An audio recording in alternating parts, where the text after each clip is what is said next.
think that's what we need, especially supporters when we are outside, especially in other countries, they support us.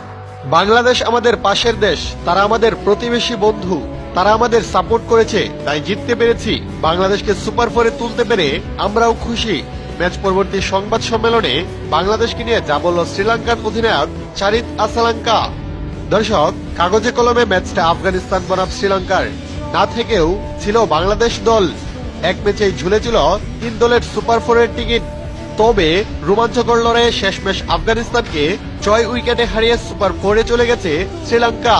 লঙ্কানদের জয়ের সুবাদে super four নিশ্চিত হয়েছে বাংলাদেশেরও। অন্যদিকে হেরে ছিটকে গেছে আফগানিস্তান দল। এদিন রশিদ খানকে প্রায় অজ্ঞান প্রায় দেখা গিয়েছিল। পুরো বাংলাদেশ এদিন আফগানিস্তানের বিপক্ষে থেকে শ্রীলঙ্কাকে বন্ধু হিসেবে সাপোর্ট করেছে। দর্শক, এদিকে বন্ধুত্বের সেই কথা ম্যাচ শেষে স্বীকার করলেন শ্রীলঙ্কার অধিনায়ক চারিত আসালাঙ্কা। ম্যাচ পরবর্তী সংবাদ সম্মেলনে শ্রীলঙ্কার অধিনায়ক বলেন, খুবই ভালো লাগছে, 3 ম্যাচ জিতে সুপার ফোরে কোয়ালিফাই করেছি।